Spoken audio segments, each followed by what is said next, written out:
하나님이 주시는 법과 율례들은 어디에 집중되어 있냐면 나와 너의 개인적인 관계 요소에 집중되어 있습니다. 우리가 일반적인 상식적으로 혹은 이제 우리 사회의 통념적으로 법이 가지고 있는 요소와 하나님의 법, 하나님의 율례가 가진 요소가 조금은 다르다라는 사실을 지난 시간에 함께 나누었습니다. 거기에서 조금 더 깊이 있게 한 걸음 더 들어가 보면요, 하나님이 주시는 법, 하나님이 주시는 이 율례는 무엇에 집중되어 있냐면 하나님 입장에서 나와 그리고 나의 백성인 너의 관계에 집중되어 있는 것입니다. 그러니까 이스라엘 전체 백성들을 향한 하나님의 마음이 담겨져 있지만 그 중심, 그 본질을 어디로 더 좁혀서 한정적으로 바라보느냐, 나와 너의 관계입니다. 그러니까 하나님과, 우리 사람의 입장에서는 하나님과 나와의 관계에 집중되어 있는 것입니다. 그러니까 우리가 법이라고 하는 것은요, 이 사회 안에서 누구든지 어떤 행동을 하게 되면, 누구든지 어떤 행위를 하게 되면 어떤 벌을 받는다든지 혹은 어떤 보상을 해야 된다든지 그런 것들이 딱 정해져 있고 모든 사람들로 하여금 그 법과 규칙을 지키게끔 만드는 역할을 하는 것이죠. 그런데 하나님께서 세워주시는 이 법은요, 사회의 질서를 유지하는 기능 혹은 그 공동체를 지켜나가는 기능도 하지만 먼저는 무엇입니까? 나와 너의 관계를 회복하는 것이다. 나와 너의 관계를 바르게 세우는 것이다. 하나님께서 그 백성 한 사람 한 사람을 바라봐 주신다는 것입니다. 그러니까 이 사회 공동체를 지켜내기 위해서 한 사람 한 사람을 희생시키고 그들의 어떤 정체성을 파괴해버리고 이런 공동체성만을 강조해서 세워나가는 법이 아니라 무엇입니까? 하나님 앞에서 우리가, 하나님이 우리를 향해서 바라보시는, 내가 너를 바라본다, 내가 너를 사랑한다, 네가 나의 도를 따르겠느냐, 나의 법을 따르겠느냐, 이렇게 물으시는 그 질문을 들을 수 있는 것입니다. 그러니까 이스라엘 백성들, 애굽 땅에서 탈출해 나온 그 광야에서의 삶을 살아가는 이스라엘 백성들의 입장에서 바라보면 먼저, 예를 들면 이런 것입니다. 하나님께서 모세를 바라보십니다. 모세를 불러주십니다. 그리고 모세에게 말씀해 주십니다. 그리고 모세가 하나님께 응답하는 것입니다. 하나님과 모세와의 관계가 형성되는 것이죠. 하나님은 모세 하나님이 되어주신 거고, 모세는 하나님의 백성이 되어주시는 겁니다. 그리고 또 한 사람, 하나님은 또 여호수아에게 개인적인 관계를 맺어주시는 겁니다. 여호수아가 하나님 앞에 온전한 사람이 되는 것이고, 하나님이 그 여호수아의 하나님이 되시는 거고, 또 누가 있겠습니까? 갈렙이라는 사람을 우리가 예를 들어볼까요? 하나님과 갈렙 간의 1대1의 관계가 바르게 세워지는 것입니다. 아론과의 관계도 그렇고 미리암과의 관계도 그렇고요. 수많은 이스라엘 모든 백성들 한 사람 한 사람과의 관계를 하나님께서 맺어주시고 그 한 사람 한 사람들을 바라봐 주신다는 것입니다. 그리고 나서 어떻게 되는 겁니까? 이 한 분 하나님과 그 하나님과 관계 맺은 한 사람 한 사람 이스라엘 민족들이 동일한 여호와, 우리의 하나님, 나의 백성들이라는 이 관계가 형성되어진다는 것입니다. 무슨 말이냐? 조금 더 쉽게 설명을 드리면 하나님과 나 사이, 나와 너의 개인적인 관계들이 확장되어서 무엇을 이루어 나가는 것이냐? 하나님의 공동체를 이루어 가게 된다는 것입니다. 그러니까 시작이 어디냐? 하나님이 나를 찾아와 주시는 것, 하나님이 나의 삶의 자리 가운데 오셔서, 찾아오셔서 나를 구원해 주시는 것, 그러니까 나를 하나님의 백성으로 삼아 주시는 것, 여기에서부터 시작되는 것이에요. 우리가 사회적인 통념상으로 헌법이라든지 이런 사회 법을 살펴보면 이 관계가 사실은 없잖아요.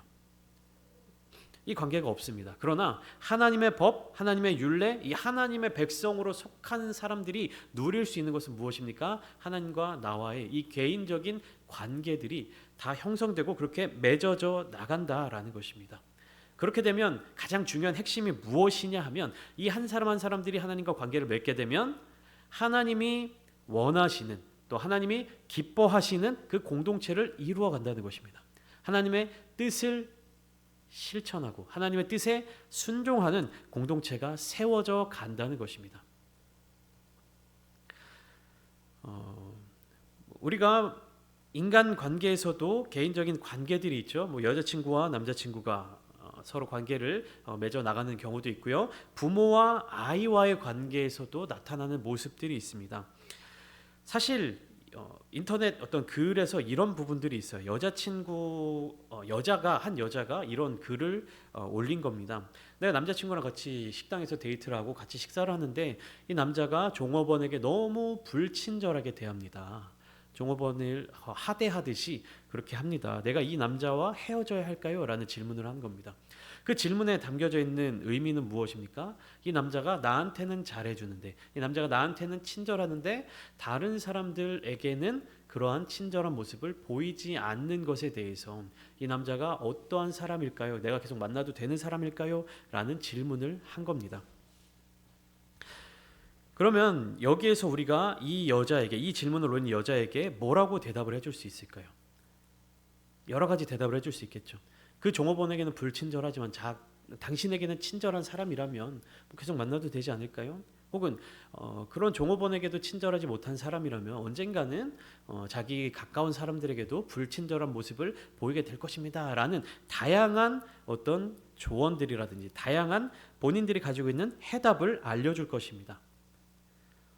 그러나 이 사회 법상, 그러니까 우리나라의 어떤 헌법으로는 이러한 관계적인 요소에 있어서 결정권이나 해결 방법이 있습니까?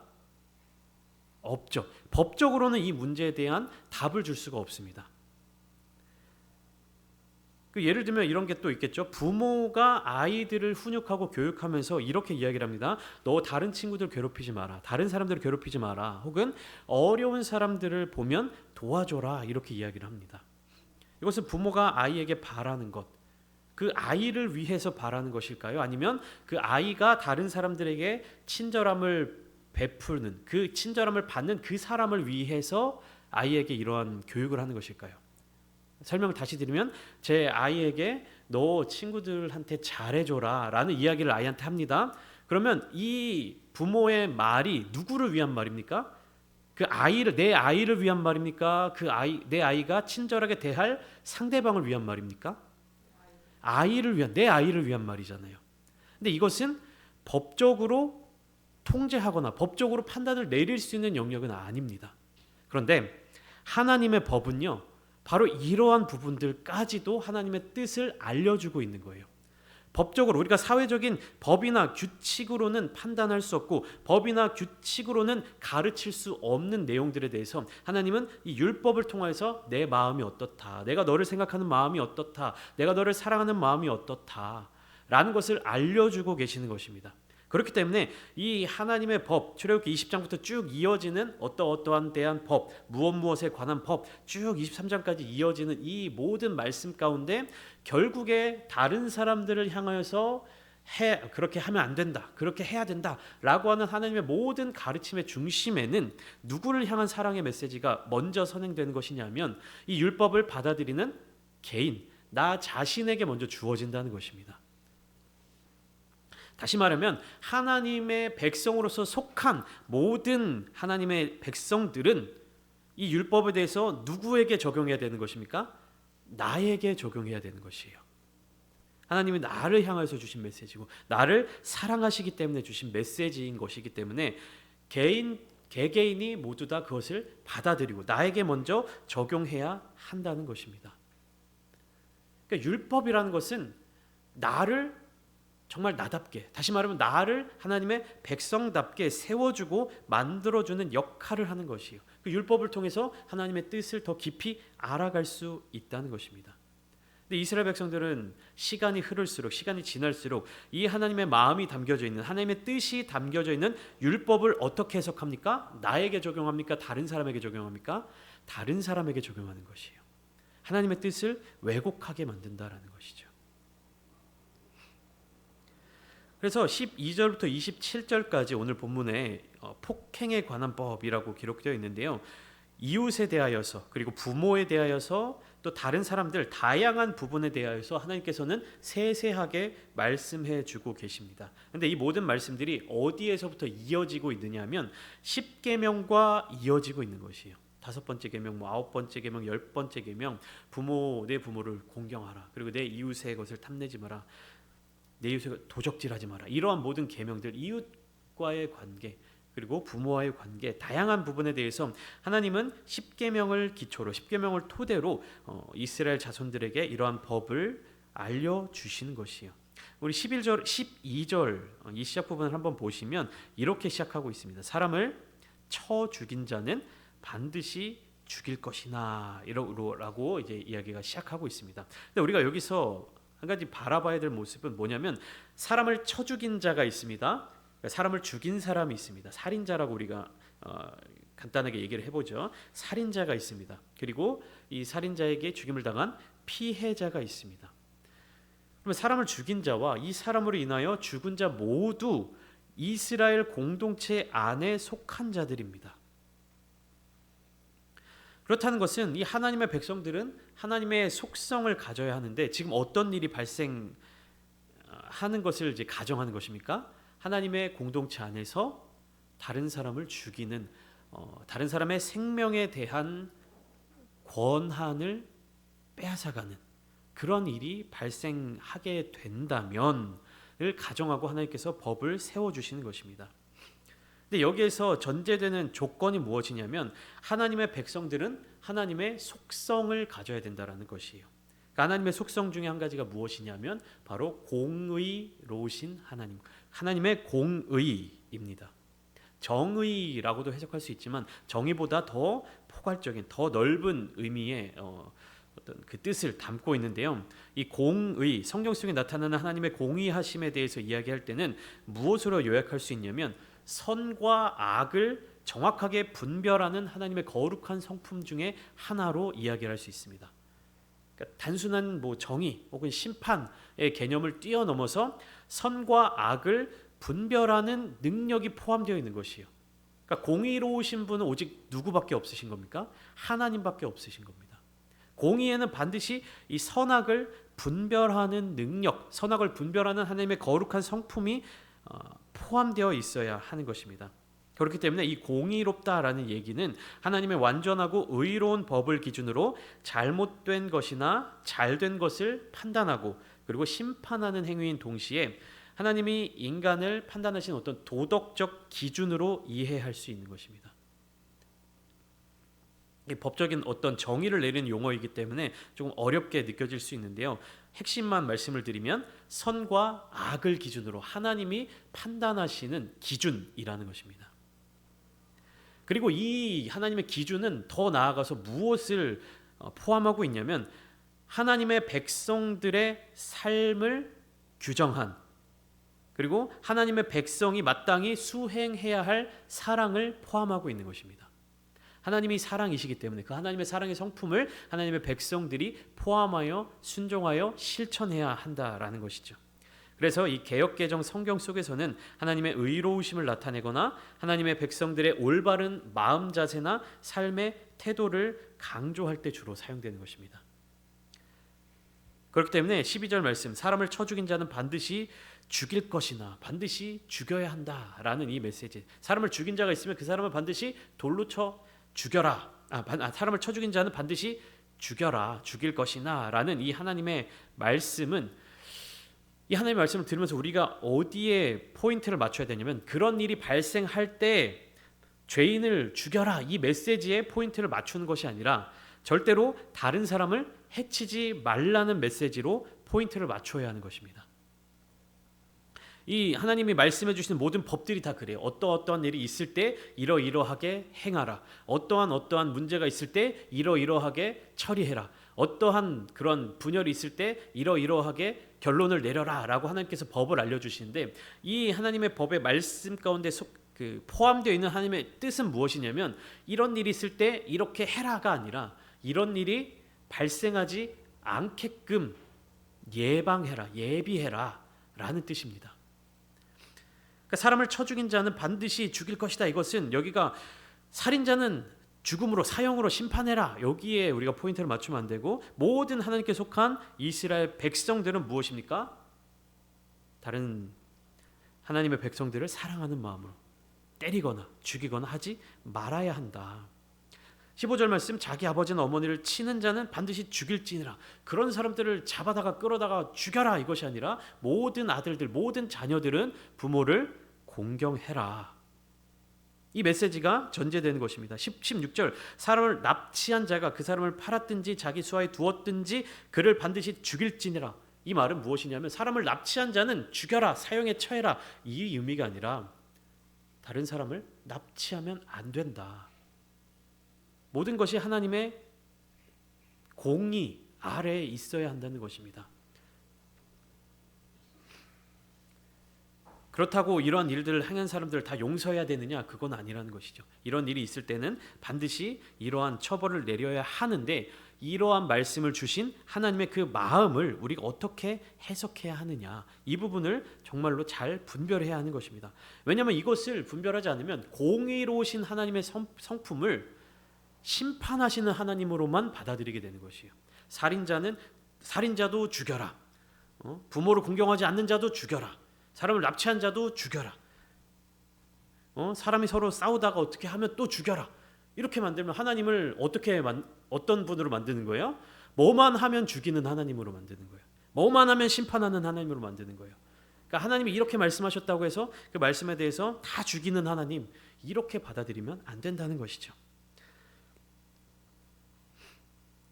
우리가 자녀들을 교육할 때 너 또 이거 한번 잘못하면 아주 크게 혼날 줄 알아?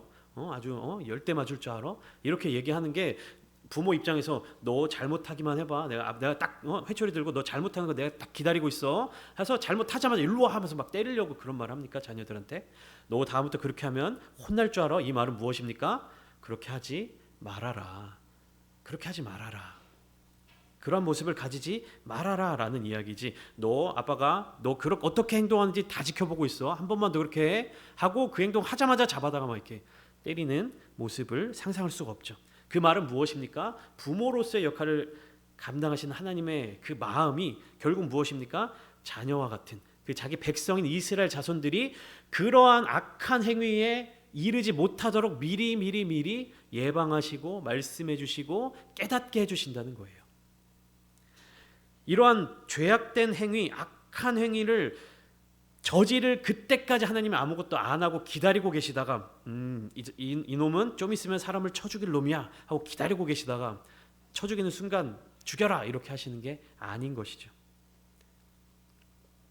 그렇기 때문에 매 순간순간마다, 그리고 하나님께서 말씀해 주신 이 성경의 말씀을 깊이 살펴보면 하나님의 뜻이 무엇인지를 알 수 있다는 것입니다. 그래서 매 순간순간마다 하나님께서 이스라엘 자손들에게 어떠한 말씀을 주시는지를 알 수 있다는 것이에요. 20절 말씀을 한번 보실까요? 사람이 매로 그 남종이나 여종을 쳐서 당장에 죽으면 반드시 형벌을 받으려니와, 이렇게 기록되어 있습니다. 그 당시에 종은요, 노예예요. 노예는요, 주인에게 있어서 재산입니다. 재산, 그러니까 물건이에요, 쉽게 말하면. 근데 종은 주인의 재산이지만 물건처럼 취급할 수 있지만 종에 대하여서 주인이 모든 것을 마음대로 할 수 없습니다. 보통은 주인이 종을 때려 죽이더라도 주인에게 아무런 책임을 묻지 않습니다. 왜냐하면 주인이 내가 쓰고 있던, 혹은 뭐 여기에 마땅한 예를 들 게 없지만, 이렇게 제가 물컵을 마시다가 실수로 떨어뜨려서 이 물컵이 깨진다고 해서 뭐 이것이 처벌받을 만한 일은 아니잖아요. 그때 당시에 노예들이 그러한 취급을 받았습니다. 주인의 입장에서 그 노예는 이러한 물건과도 같은 것이었어요. 그런데 하나님은 그 주인에게 반드시 어떻게 해야 하냐면 형벌을 받게 하도록 명령하시는 겁니다. 물건과도 같은 노예를 해치거나 죽게 만들면 그냥 그 사람들의 기준에서, 사회법의 기준에서는 뭐 노예가 죽었네, 주인이 뭐 이렇게 실수로 컵 깨트리는 것처럼 여겨지지만 하나님은 어떻게 한다고요? 그 주인에게 반드시 형벌을 받게 하도록 하신다. 왜 그렇습니까? 모든 생명의 주인이신 여호와 하나님의 뜻을 이루는 이스라엘 공동체, 모든 생명을 사랑하시는 그 공동체, 하나님이 개개인에게 하나님의 그 마음을 주셨고, 그 개개인이 하나님의 마음을 받은 개개인이 모여서 이스라엘 공동체를 이루어가는 것이기 때문에 그 관계에서 상하관계라든지 계급의 차이라든지 이런 모든 것을 뛰어넘는 하나님의 사랑을 이루며 나아가야 한다는 것입니다. 23절부터 25절까지의 말씀을 쭉 보시면